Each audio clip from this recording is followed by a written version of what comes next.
राज्यावरचं कर्जाचं ओझं दिवसेंदिवस वाढत आहे हे माहीत असताना सुद्धा लाडक्या बहिणीसारख्या योजना आणल्या आणि आता त्या बंद करायच्या मार्गावर आहेत। शिवभोजन थाळीसारख्या गरिबांच्या योजना, दुसरी ती शिधा योजना, अशा अनेक योजना बंद केल्या। आता लाडकी बहीणही बंद करतील। काय करणार आता? हे राज्य कसं चालवणार हा प्रश्न आहे।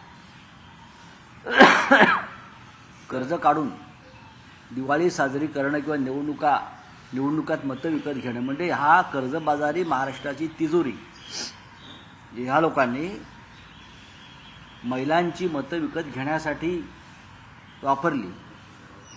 खरं म्हणजे जाहीरनाम्यात त्यांच्या ज्या दोन प्रमुख घोषणा आहेत, लाडक्या बहिणींना 2100 रुपये आणि शेतकऱ्यांना कर्जमाफी, त्या त्यांच्या घोषणा आहेतच। त्याचं तुम्ही काय करणार आहात हे उत्तर या राज्याच्या जनतेला मिळायला हवं।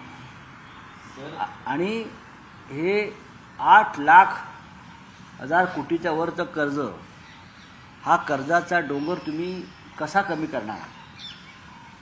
तुम्ही आता महाराष्ट्राच्या दरडोई माणसाच्या डोक्यावर किती कर्ज आहे हे तुम्ही करून ठेवलं आहे, त्याचा हिशोब करा।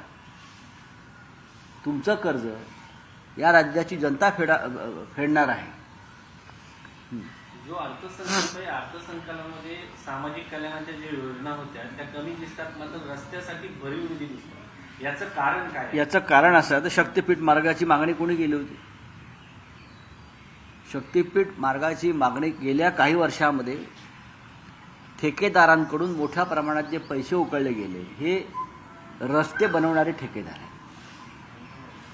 समृद्धी असेल, शक्तीपीठ असेल, त्यांच्याकडून हजारो कोटी रुपये आधीच काढून घेतले, टेंडर देण्यात आली आणि शेकडो कोटी रुपये काढून घेतले।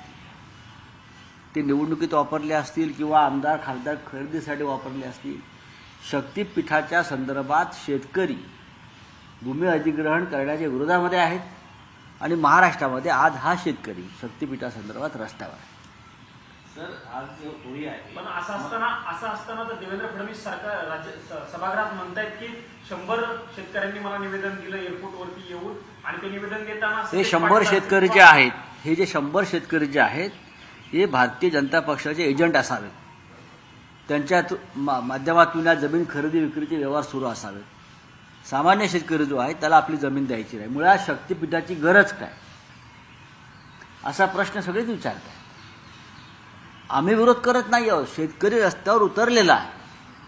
तुमच्याकडे 100 शेतकरी आले म्हणून एक चुकीची योजना जी आहे त्याचे समर्थन होऊ शकत नाही। तुम्ही महाराष्ट्राला पटवून द्या की ही योजना का महत्त्वाची आहे, हा जो मार्ग आहे शक्तीपीठाचा का महत्त्वाचा आहे, की फक्त काही ठेकेदार तुमच्या मर्जीतले आहेत त्यांना काम मिळावं, त्यांची मालामाल व्हावी आणि मग त्या पैशातून उद्या निवडणुका लढाव्यात म्हणून ही शक्तीपीठासारख्या योजना आहेत का?